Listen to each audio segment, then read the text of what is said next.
আমার 3টা ছেলে আছে। আমার বড় ছেলেটার বয়স 20 বছর, মেয়েটার বয়স 17 বছর, এই যে ছেলেটার বয়স 8 বছর। আমি অনেক কষ্ট করে আমি সংসার গুছাইছি, সংসার করছি। ওনা আমার এই সংসার থেকে দাঁড়ায় দিতে চায়। আমার এই ছেলে মেয়ের দিকে তাকাইয়া আমি কষ্ট, আমার ওনা আজকে 4 মাস ধরে নির্যাতন করতেছে। আমি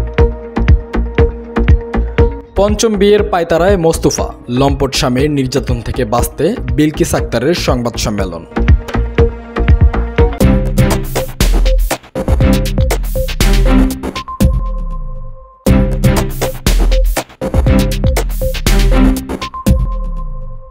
বিলকিস আক্তার জানান, নেশা ও পরনারীতে আসক্ত হয়ে বউ বাচ্চার ভরণ পোষণ করত না মোস্তফা। প্রতিনিয়ত যৌতুকের দাবিতে শারীরিক ও মানসিক নির্যাতন করত। পরনারীতে আসক্ত হয়ে পঞ্চম বিয়ে করার জন্য বিলকিস আক্তারকে তালাকের হুমকি দেয় তার স্বামী মোস্তফা। ওনা আজ থেকে 4 মাস পর্যন্ত ওনা আমার বলতেছে আমি নাকি পরকীয়া করছি বিদায় ওনা আমার বলতেছে যে বাড়ি থেকে যাইতে গা। ওনা নাকি আমার ডিভোর্স করছে। ওনা আমার কাছে কোনো ডিভোর্সের কোনো কাগজপত্র কিছুই দেয় নাই। তো ওনা এভাবে মানে আমার বাড়ি থেকে নির্যাতন করে বাড়ি থেকে বেরিয়ে যাওয়ার জন্য। তা আমি বাড়ি থেকে বেরিয়ে যাই নাই। ওনা অনেক কিছু করতে চাইছে, ওনা করছে, আমি বাড়ি থেকে যাই নাই। তারপরে আমি শেষ পর্যন্ত ইউনিয়ন পরিষদ মাকসুদ চেয়ারম্যানের কাছে আমি ওনার কাছে জানাইছি। জানার পরে ওনা বলতেছে যে তুমি ঈদের পরে আমি বিচারটা করে দেবো। তো ওনার একটু সামনে সমস্যা ছিল দেখে ওনা করতে পারে নাই। তো আগামীকাল ওনা আমার হাজব্যান্ড আসছে, আর অন্য গণ্যমান্য ব্যক্তি আসছিল, আমার বাসুররা আসছিল, সবাই আসছিল। আসার পরে তো আমাদের বাড়িতে মেম্বার সাহেব পাঠাইছে যে তদন্ত নিতে, যে মহিলাটা কি খারাপ না ভালো আপনারা যে তদন্ত করে নিয়ে আসেন। তারা একে 3বার গেছে আমাদের বাড়িতে। তারা আমার কোনো খারাপ কোনো রিপোর্টে পায় নাই। এমন কোনো খারাপ সম্পর্ক কারোর সাথে হওয়া হয়েছে কি না এটা ওনারা পায় নাই।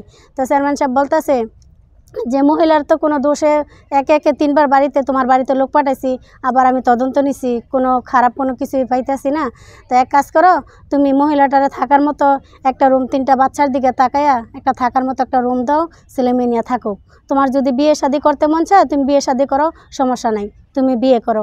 তো চেয়ারম্যান সাহেবের লোক ওনা বলতেছে যে আমার বাড়িতে রাখা সম্ভব না।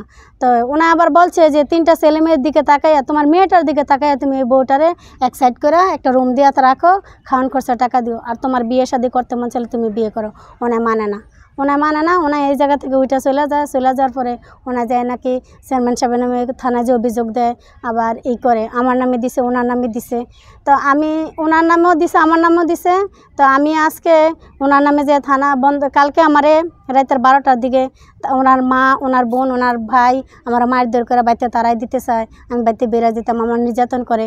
আমি এগুলা সহ্য করে না পেরে আজকে আমি বন্দর থানায় যাই আমি অভিযোগ দিছি যে আমার নির্যাতন করে আমার বাড়ি থেকে তারাই দিতে চায়।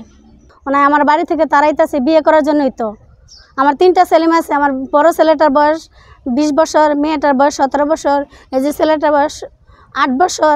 আমি অনেক কষ্ট করে আমি সংসার গুছাইছি, সংসার করছি। ওনা আমার এই সংসার থেকে দাঁড়ায় দিতে চায়। আমার এই ছেলে মেয়ের দিকে তাকাইয়া আমি কষ্ট, আমার ওনা আজকে 4 মাস ধরে নির্যাতন করতেছে। আমি সহ্য করে আমি থাকতেছি, আমার খাবার দাবার অনেক কী করে দিতেছে। তারপর আমি কিছু বলি না, শুধু আমি আমার এই ছেলে সন্তানের দিকে তাকাইয়া আমি বলছি যত কষ্ট দাও আমি থাকবো। আমার যত কষ্ট শুধু মেয়েটার দিকে তাকাইয়া আমি সংসার করতে চাই।